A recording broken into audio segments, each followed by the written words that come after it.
I'm Victoria and I run a company called Health at Hand. I'm going to demonstrate Swedish massage today, which normally takes 1 hour. It is good for boosting circulation, lymph drainage, to release toxins and to thoroughly relax the mind and the body. Those who should not have Swedish massage are perhaps the very elderly, the frail, those with very high blood pressure or recuperating from recent operations, or those pregnant ladies who would find it difficult lying on their stomachs. The purpose of today's programme is to give you an insight into what happens when visiting a therapist and to give you a few hints to be able to massage yourself or your family. When finding a good therapist, make sure they are qualified and insured. They should make you feel welcome and give you a thorough consultation before treatment, and you should be able to get on with them. I hope you enjoy the programme and find it helpful.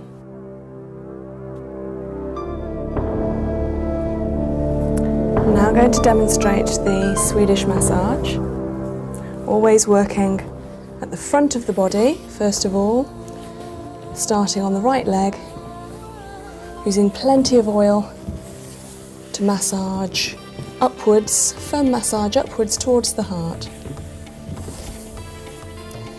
This movement is called effleurage. And pushing any toxins down the quadriceps, upwards towards the lymph node in the groin area, called the inguinal lymph node. And there again, using my knuckles to push any toxins upwards along the hamstrings at the back of the thigh.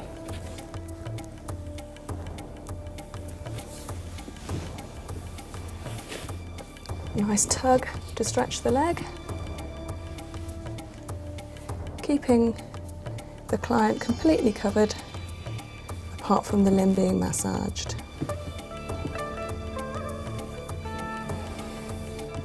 When massaging any of the joints, it just feels the most wonderful feeling, like you're really warming the area and at the same time draining the area of any toxins.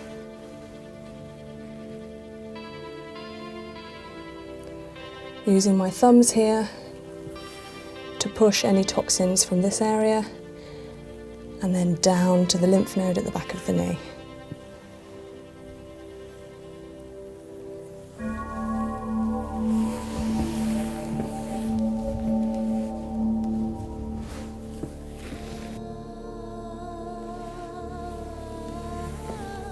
Moving on to the ankle,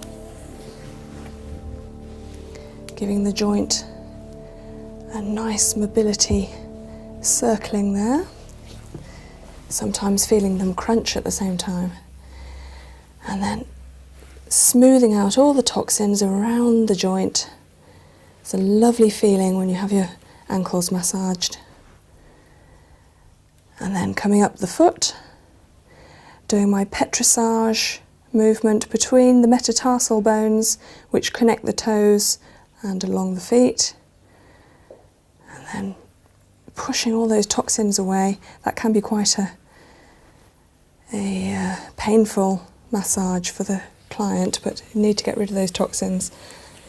And then coming down, massaging behind the foot here. It's a beautiful movement. Nice and firm and stretching the toes.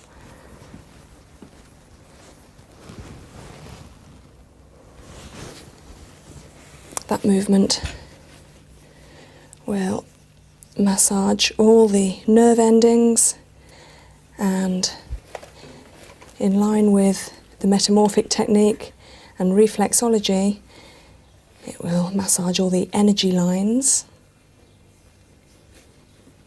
Lovely feeling as stretching up the foot.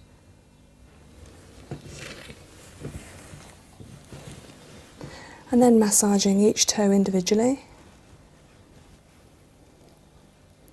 So it's a massage down a nice mobility circle, and then a gentle tug.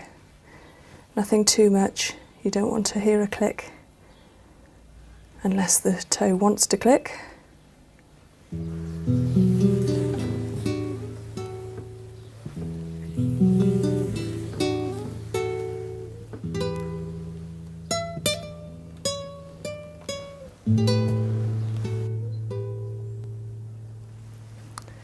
Now moving on to the left leg. Again, only revealing the limb that needs to be massaged. Introducing myself to this side of the body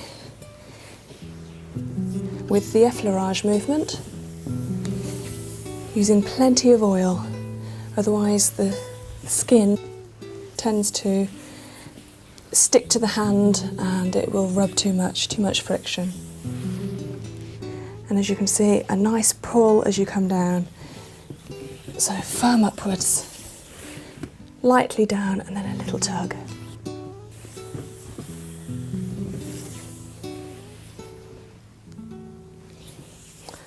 Moving the knee up.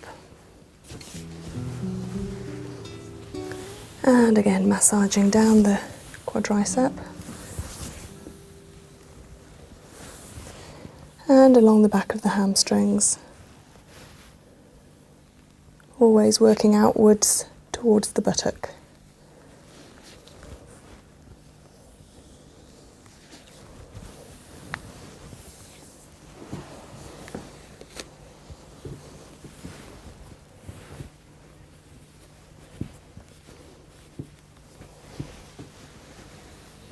Working on the left knee. That lovely movement, pushing all the toxins away and down. It's strange, sometimes you can feel crystals around one knee and not around the other. Maybe someone has arthritis or another joint problem. And that just feels wonderful when it's being massaged. You can do a great deal of help around joints.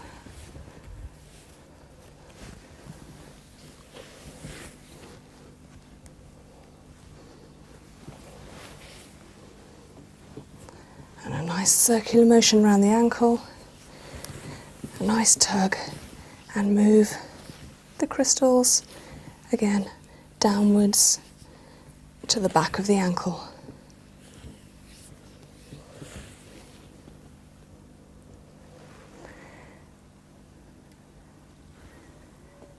Pushing all the toxins down through the metatarsal bones.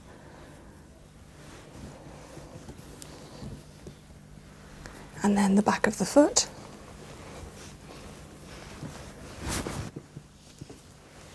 A nice stretch. Wonderful feeling. The secret here around the foot is not to be what I'd call a wet lettuce, which is no gentle movements. You need to be nice and firm, otherwise people can be very ticklish around the sole and the toes. You just need to be nice and firm so that the person knows where you are all the time.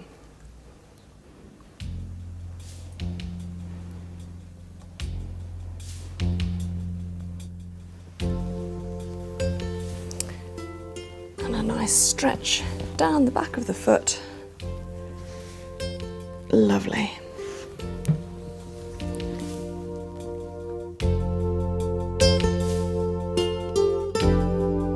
Having finished both legs, I can now cover them up, make them feel nice and warm and secure, and also get a handy pillow, raise the knees, put the pillow under the thighs and knees down, and that makes the client feel very secure and it releases any pressure from the lower back. How does that feel? Good. All right. Okay, now moving on to the stomach area.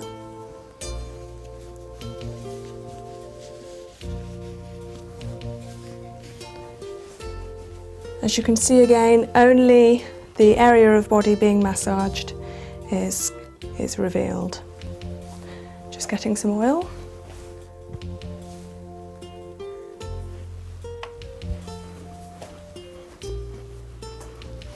Warming the oil in my hands and introducing my hands to the body. One note to make about all of these massage areas is that you'll notice that I never remove my hands from the body. I'm always in contact. One hand is always in contact, apart from when I finish an area or if I have to adjust towels.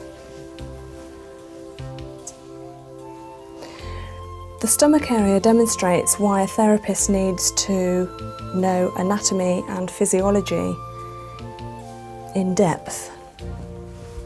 The reason is with the stomach is obviously the colon works from this area in an upside down horseshoe round and down here out to the bowel. There's an ileocecal valve here which works from the intestines, and the ileocecal valve can get blocked, so this is a nice area just to massage in this direction, never in the other direction. So upwards here from the small intestines to the colon. And then what I'm doing is following the colon round. It's a nice movement, very relaxing. It can relieve a lot of stomach upset in children or adults.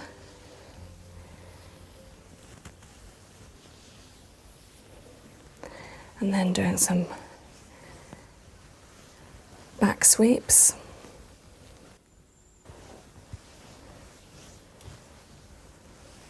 And down the sides, and a nice pull up over the hips. Nice and firm. Again, the hips are a joint and they love being massaged. It's a nice area to massage.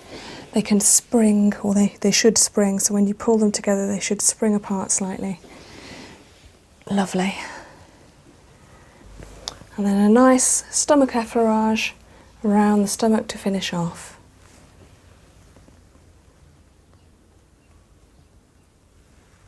That's nice.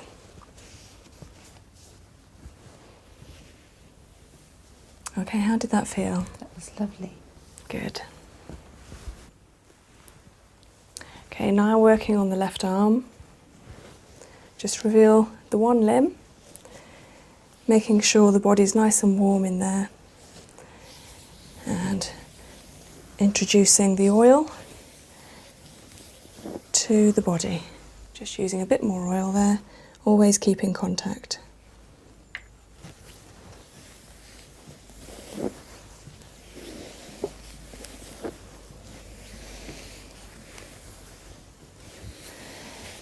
And now bringing the arm up,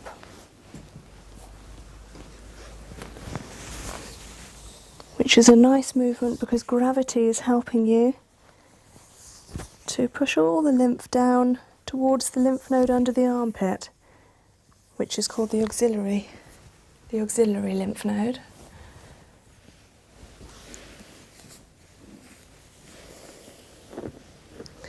And this is a nice movement, again for mobility. You'll notice that quite a lot of Swedish massage is working on the mobility of the joints, not just massaging the body. That's a nice one for the shoulder. And again, flexibility. Just let your arm completely drop. Wonderful. Lovely. The floppier the better. Okay. Gentle tug and release. Lovely.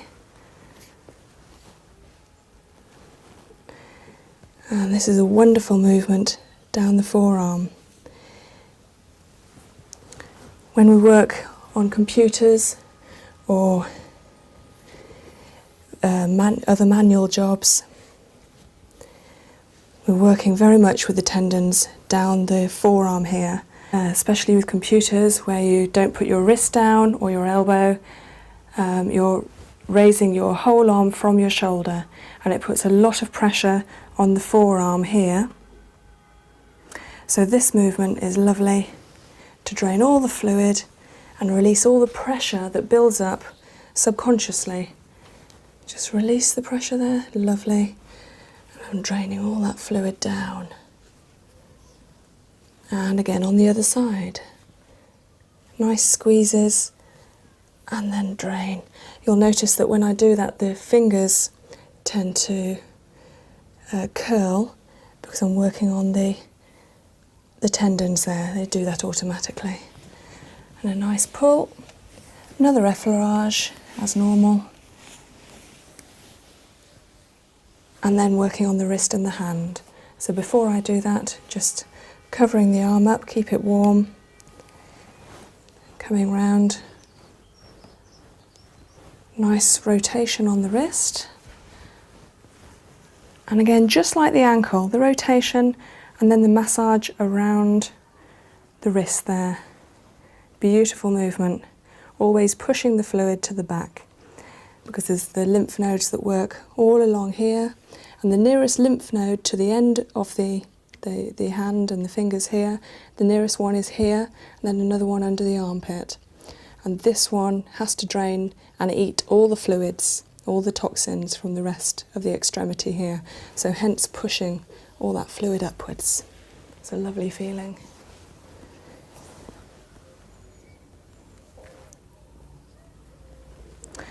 Now I'm working just the same as the foot, pushing the fluid between the metacarpals as opposed to the metatarsals. And a nice massage, rotation, and a gentle tug.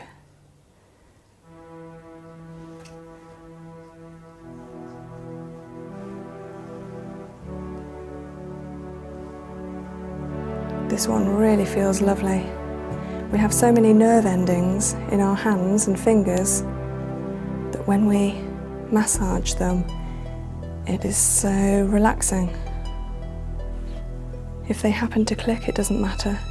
Obviously the finger or whatever joint needed to be released. But when massaging, I'm not looking for clicks and just hoping to release any extra tension there.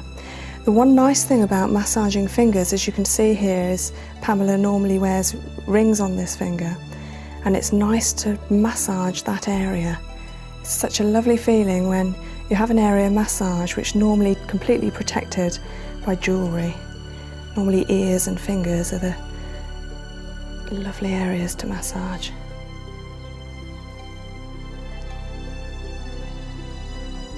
Lovely. And turning the palm over, stretching the hand out,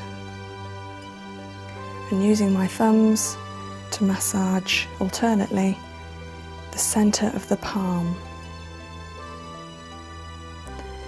This area in reflexology terms is called the solar plexus, which on our bodies is actually up here, and it's the centre of our emotions, our feelings, whether we feel stressed or happy. And it's such a lovely area to massage and have massaged. And a nice stretch and off. And covering the limb. How did that feel, Pam? Yeah, good.